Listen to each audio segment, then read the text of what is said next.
Welcome to the Gold Plus Roundup, the monthly show where we review every single Games with Gold and PlayStation Plus game that's given to you for free with, well, Games with Gold and PlayStation Plus. We want to tell you what's worth your time, because time is money. Time is important. Your time is valuable. So on to games. Starting out with Clare Extended Cut. It's a strong story, but the puzzles are kind of obvious. It's no combat horror game. It's good, it's tense, but mostly it's due to the limited light. I say pick this game up, try it out, see what you think. It's not your too scary horror game. I think you'll like it. Ratchet Clank for PlayStation 4 is probably the biggest one on here in my opinion. This is the tie-in for the movie, the reboot of the whole franchise. It's great. Great story. The visuals are fun and charming. It's interesting characters and amazing weapons. It's over the top and it's fun. If you like Ratchet & Clank, you'll like this. Check that out and check out the movie as well while you're at it. I don't know if that's good, but you can check it out. Next up's Mighty No. 9, and Mighty No. 9 is not very mighty. It is so mediocre, in fact, that I think everyone should skip this game, and it is sad, it is atrocious, it is everything you do not want in a Mega Man game. The controls it's too smooth.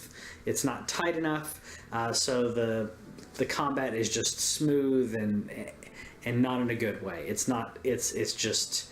It feels like you're coasting around, and it's just not fun. It's challenging when it shouldn't be challenging, and it's not challenging when it should be. Meh. Up next is Bloodborne, and what can we say? It's Bloodborne. I mean, you're returning to Yharnam. It's fantastic. If you've not played Bloodborne, you should be playing Bloodborne. It is challenging. It is difficult. It is hard. Yes, but it is fantastic. The story and the Gothic architecture and the whole mythos that they've pulled in from multiple sources is really amazing. I don't want to spoil that, but let's just say it just pulls from so many sources. You think you're getting one thing, but you're getting a lot of other things at the same time. Love it. And then we have The Legend of Kain. This is a PS2 game that got brought over to PS3, and it shows. It's not bad. It's actually a lot better than I expected. But while the combat keeps the game moving, and it's, plays kind of like Skylanders or any other kind of beat 'em ups, it feels like a really bad knockoff of Kung Fu Panda. And if you love Kung Fu Panda, you may like this game. This is definitely aimed at a younger audience, but I say it's pretty good. Not the best here, but it's worth your time if you have kids or you really like animals that do Kung Fu.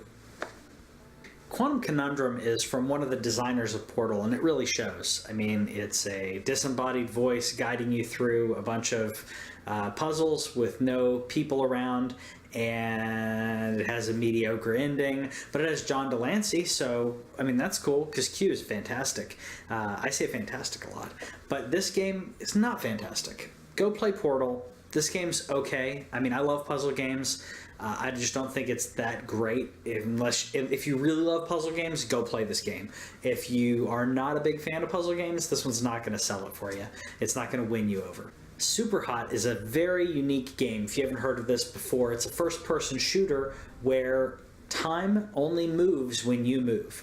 So if you move, the enemies move, but if you stand still and you kind of plan out your attack, all the enemies have to stay in place. The levels take place in about, 5 to 10 seconds or so of real time, but it's stretched out because every time you stop moving, everyone else stops moving.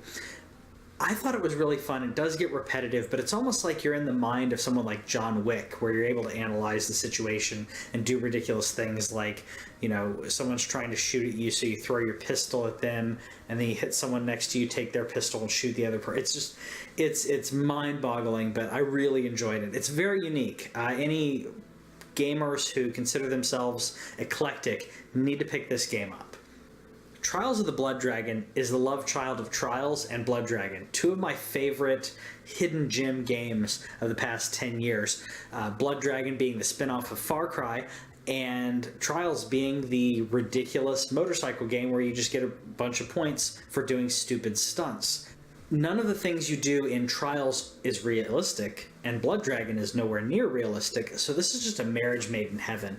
It's over the top, it's crazy, it's all 80s. It's everything 80s that you could imagine of what they thought the future would be, and you actually get a weapon for a little bit of the game, so that's kind of fun. I really enjoyed this game. I love Trials anyways, but if you like just unapologetic, ridiculous, over-the-top action. Go check this game out. Up next is Bombing Busters, and it's basically Bomberman. It's not that great of a Bomberman clone, though. It's frustrating in single player. Honestly, unless you're a huge fan of this style of game or you really like Bomberman, I would kind of skip this. Multiplayer on this is pretty good, so if you're a fan of couch multiplayer, check that out. Next, we have Brave for Xbox 360. This is the Disney game. It's based on the Disney movie. And I'm kind of confused on who they were going for on this game, because the gameplay is basically a hack and slashy twin stick shooter. It's almost Diablo-like. It's challenging. It actually has higher levels of difficulty than I expected. I'm sure there are young gamers out there that really like this game. I just feel like it's very challenging for the age group that I feel like they're targeting. The level design's not that great. The graphics aren't that great, surprisingly, for it being Disney. But the gameplay's not bad. I mean, it's not bad, but I'd rather be playing Diablo. So I guess if the kids are too young for Diablo, start them out on this one. So those are the games that we have for March for Games with Gold and PlayStation Plus. Let us know in the comments what you think of our picks, what you think of our review of those, and, did we get any of them wrong? Did we miss some gem in there that, I don't know, had some redeeming quality? Let us know in the comments. We'll talk to you later. Thanks for watching This Week in Our Collective Heads.